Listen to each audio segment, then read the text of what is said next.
Assalamualaikum warahmatullahi wabarakatuh. Berjumpa lagi dengan saya, Dian Nistasari. Bulan Agustus, selain bulan pemberian vitamin A, anak-anak juga diberikan yang namanya obat cacing. Kenapa sih harus diberi obat cacing dan apa sih cacingan itu? Nah, kalau anak Anda mengalami gejala-gejala 5L, lemah, letih, lesu, lelah, lunglai, kemudian wajahnya pucat, dan susah untuk konsentrasi, gampang ngantuk, hati-hati, mungkin anak Anda terkena cacingan. Jenis cacing perut ini misalnya cacing cambuk, cacing tambang, cacing gelang, penularannya melalui tanah ya teman-teman. Cacingan biasanya disebabkan oleh lingkungan dengan sanitasi yang buruk dan didukung oleh perilaku hidup bersih dan sehat yang tidak dilaksanakan dengan baik. Biasanya nih, yang menderita cacingan adalah anak-anak. Supaya kita bisa mencegah penularan cacing ini, kita perlu tahu nih siklus dari hidup cacing. Pertama-tama, cacing berkembang biak dan hidup di tanah. Kemudian kok bisa ya cacing ini bisa sampai ke dalam perut manusia dan menginfeksi manusia?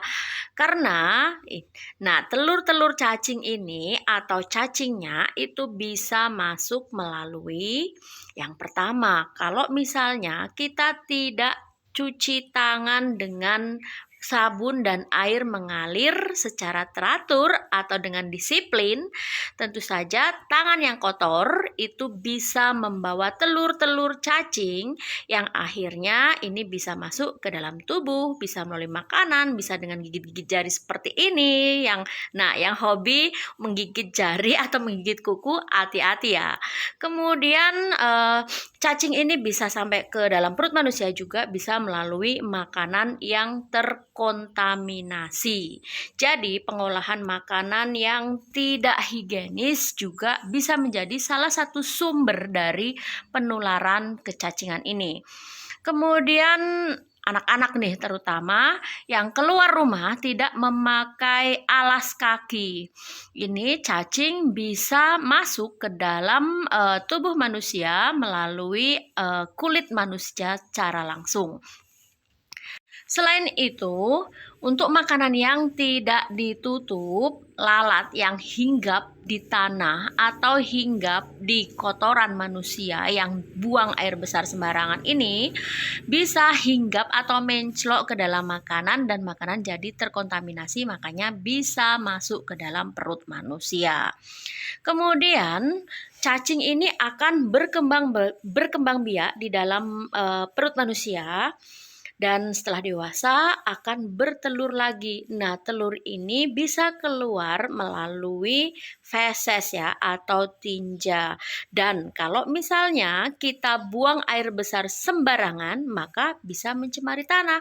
Akhirnya dari tanah bisa lagi kembali ke manusia. Itu siklusnya, rantai setan yang memang harus kita putus dengan apa?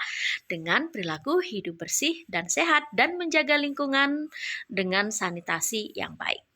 Nah, kalau sudah mengakibatkan kecacingan, itu biasanya anak-anak akan menderita mual, muntah, lemah, letih, lesu, diare, kemudian konstipasi juga bisa, susah buang air besar ya.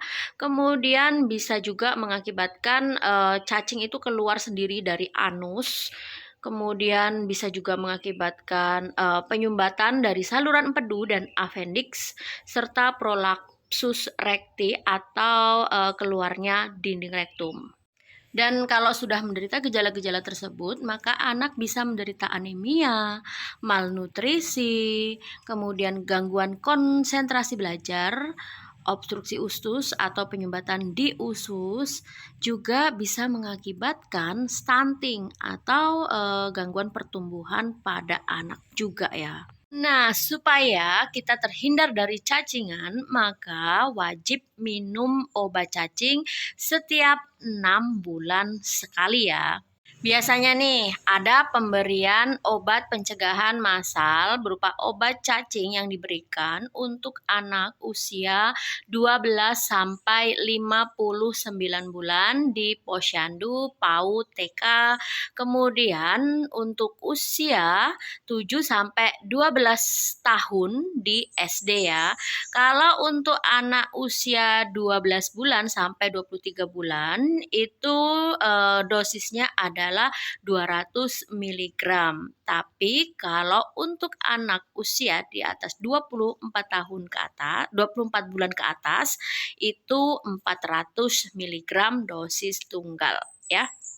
Dan biasanya diminumkan pada saat petugas puskesmas datang ke sekolah, kecuali jika anak sedang menderita demam atau menderita sakit infeksi lainnya. Nah, kalau misalnya anak sedang demam atau menderita infeksi lainnya dan diberikan obat cacing, jika sudah sehat kembali, maka bisa diminumkan di rumah, yang pastinya setelah sarapan ya, dan menggunakan air minum. Selain itu, yang perlu kita jaga adalah lingkungan yang bersih, kemudian perilaku hidup bersih dan sehat. Caranya seperti apa? Yang pertama, cuci tangan pakai sabun dan air mengalir. Yang kedua, menyiapkan bahan makanan secara bersih dan higienis ya. Kemudian tangan yang menyiapkan makanan tersebut juga harus bersih, cuci tangan dulu pakai air mengalir dan sabun. Kemudian yang ketiga, jangan jajan sembarangan dan makanan yang sudah diolah itu ditempatkan di tempat yang tertutup sehingga tidak dihinggapi lalat. Yang keempat, kan anak-anak kalau misalnya keluar rumah ya pakai alas kaki. Yang kelima, tidak buang air besar sembarangan. Dan yang keenam, selalu pastikan air minum yang kita minum ini sudah dimasak dengan baik dan sumbernya dari sumber air yang bersih. Ayo cegah cacingan untuk menciptakan generasi masa depan yang lebih sehat. Jangan lupa minum obat cacingnya setiap 6 bulan sekali. Salam sehat. Wassalamualaikum warahmatullahi wabarakatuh. Bye-bye. Thanks for watching. Jangan lupa subscribe, like, share, and comment ya. Terus dukung channel ini karena tanpa kalian tentu saja kita akan sulit berkembang. So, terus dukung channel ini ya. Terima kasih, terima kasih, terima kasih. Bye-bye.